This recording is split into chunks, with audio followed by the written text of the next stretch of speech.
There's nothing like snook hook sets at dawn or catching a tarpon in the moonlight. Find your next fishing trip made easy on fishingbooker.com and experience the magic of the Sunshine State or any other destination on your fishing bucket list. Book a blue water adventure in search of sailfish or go snapper fishing with the kids.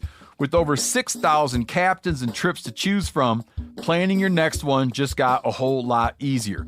Download the Fishing Booker app on the Google Play or App Store, or visit them online at fishingbooker.com to book your trip today.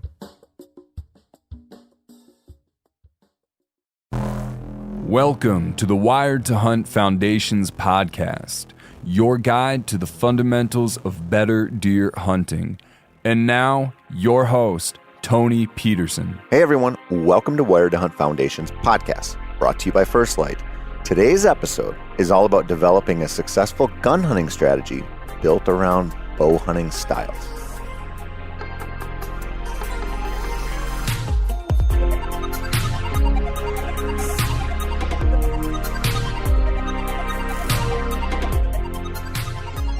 Gun hunting whitetails is the most popular kind of hunting in the country. This mid to late November time frame is when it happens throughout much of the whitetails range.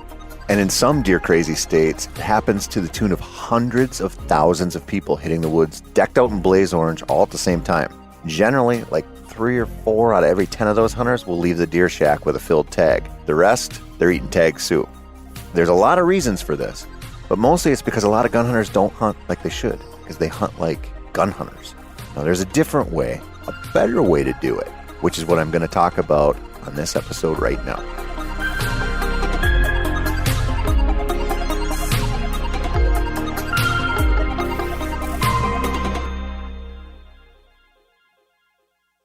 Growing up as a dedicated bow hunter made me kind of an asshole for quite a few years.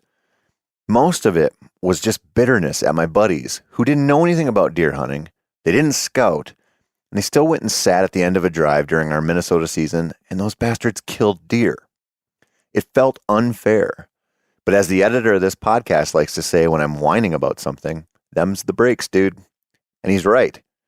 I had no grounds to complain about those deer hunters who were just as happy to be in the woods doing their thing as I was. But that was part of the source of my discontentment. I wasn't in the woods, and they were. And all I wanted to do was always be in the woods, which is something I haven't really kicked yet. I stayed out, though, thinking that a really serious bow hunter wouldn't be caught dead in the general firearm season. And I stuck to that until I came into possession of a suitable rifle after planning a Wyoming antelope hunt with my dad. Before that, I didn't really even own a deer rifle. And actually owning a deer rifle that I could deer hunt with, it softened my stance just a little bit. But I still didn't go rifle hunting for deer until I was 26, 14 years after I started bow hunting. Even then, way up north near the Boundary Waters, I mostly left my centerfire at the cabin and took my shotgun out for grouse. It wasn't until a few years later, when I was suffering from a serious bout of buck fever and the yips as a bow hunter, that I still had a buck tag going into the gun season. Now, you're probably guessing what happened. I had a buck tag. I had a deer rifle for the first time in my life.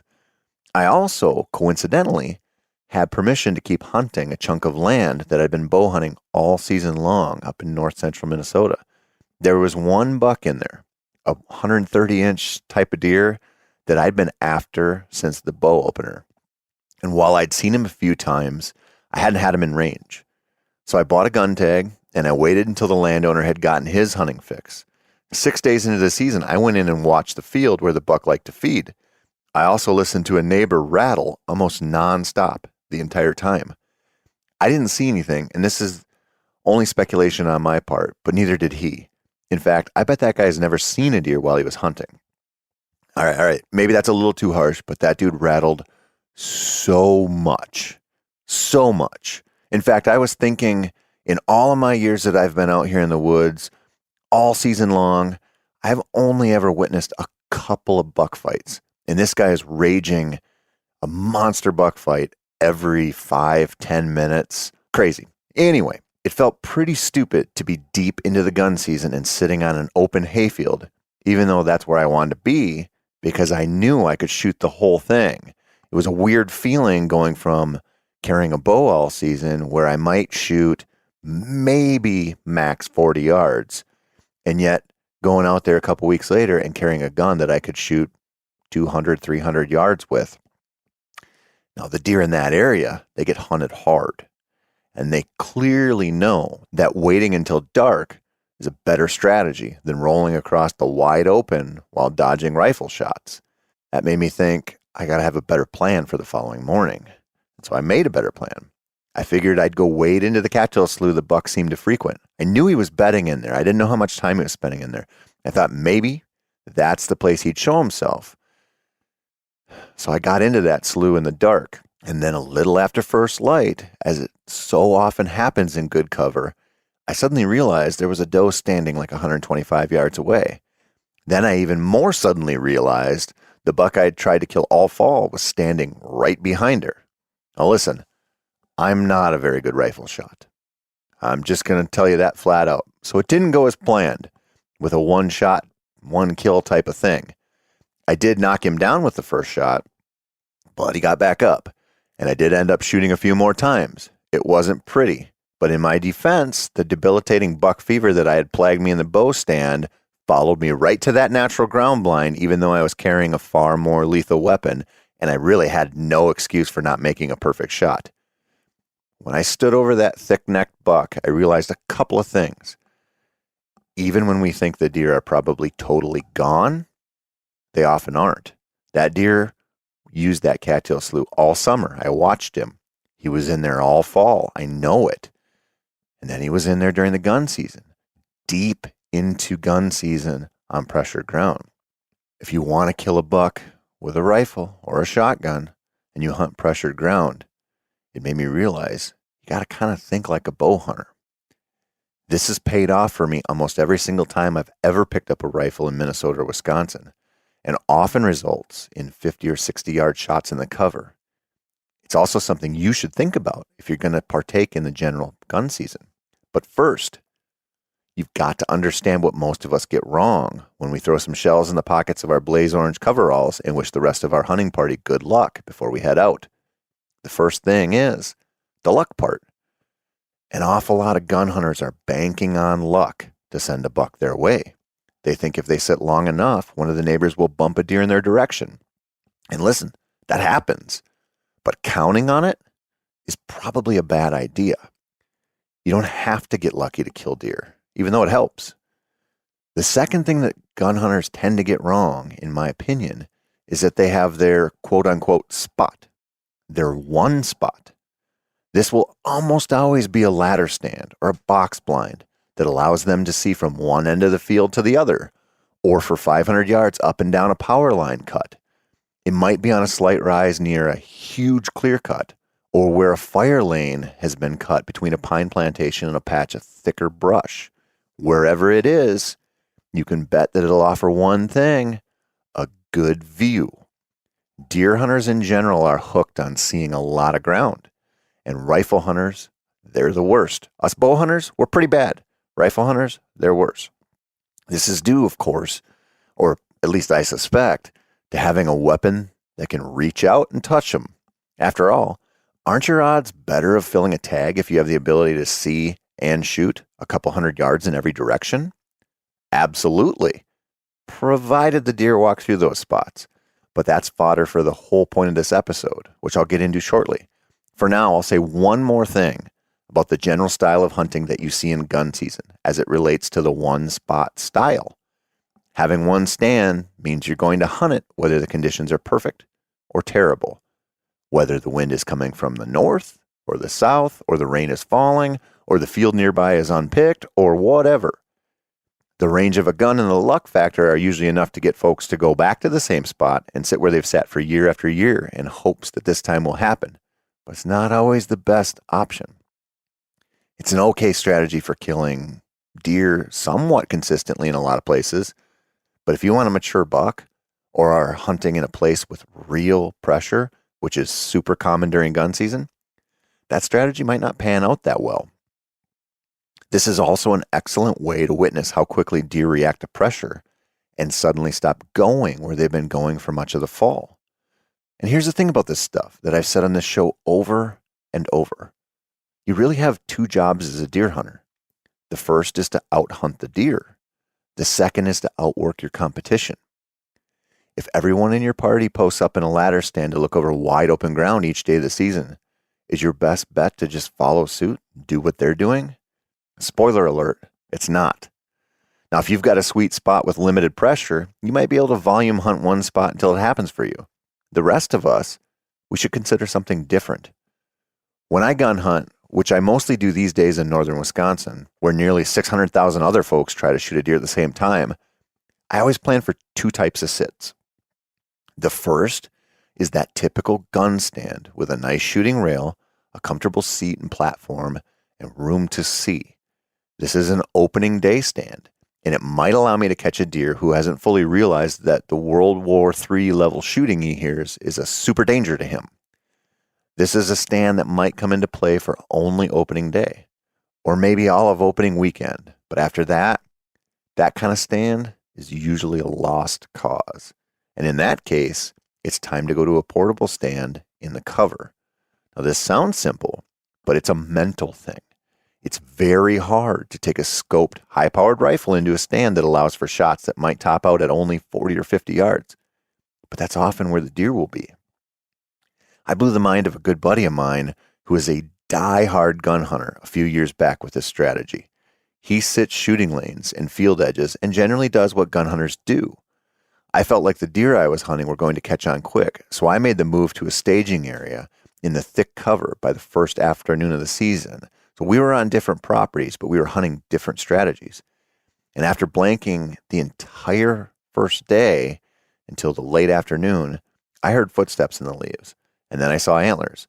And when the 8-pointer showed himself at 35 yards, it was over. Even I can't screw that shot up with a rifle.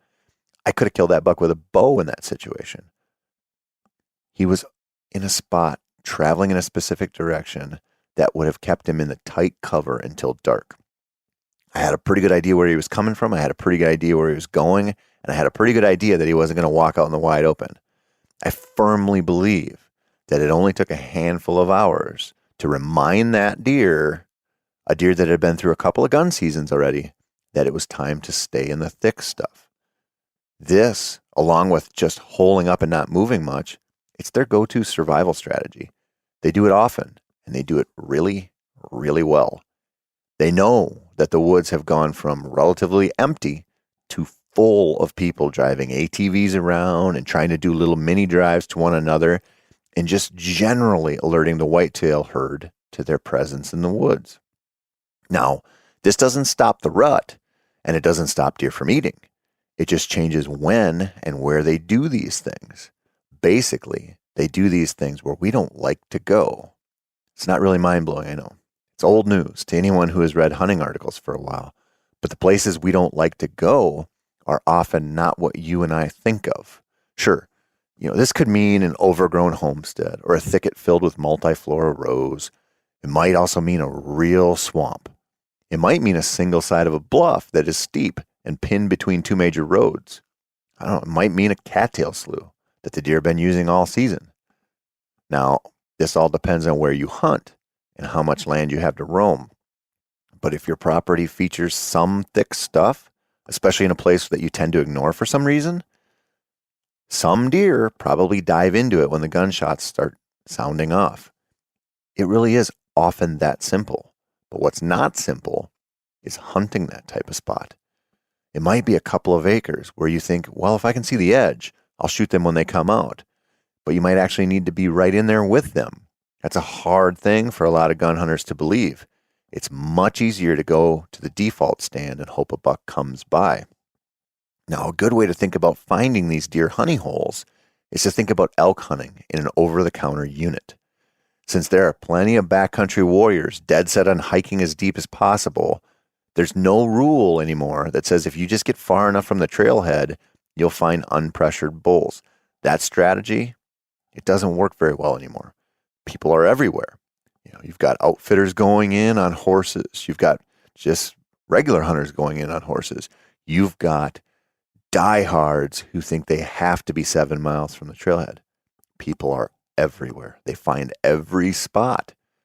So you've got to go find small pockets of dark timber or aspens where those folks just don't go for whatever reason. These are often a hell of a lot closer to main trails than we think, but almost always necessitate a big climb up to or a controlled descent into a spot. Deer do the same thing on a smaller scale. They're just like little elk in little elk territory.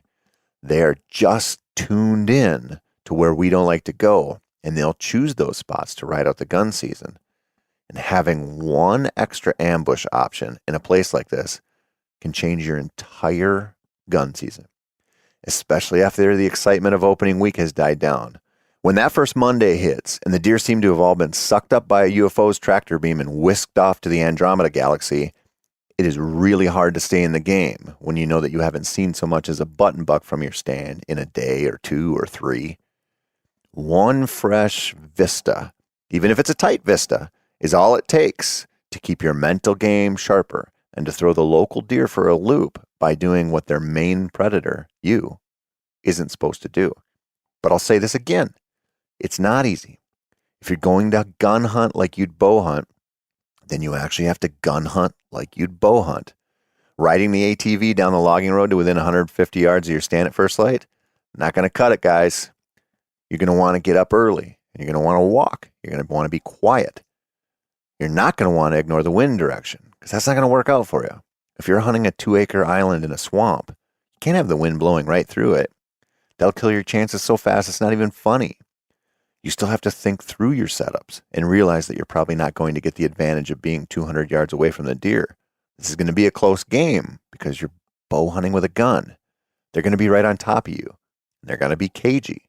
You need to plan for that. But you also need to just do it. Have one backup spot, either set up or the means to go mobile and make a hunt like this happen. Oftentimes, you might only have to go a couple hundred yards from your go-to ladder stand to find this opportunity. There are other times when you might need a total reset on your spot choice. Either way, plan to hunt like others won't, to kill deer that others won't. If you fail at this, which is possible, next week I'll tell you why and how to not have a repeat of this unsuccessful gun season.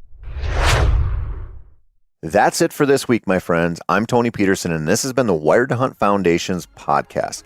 Be sure to check out themeateater.com/wired for more deer-related articles, videos, and podcasts.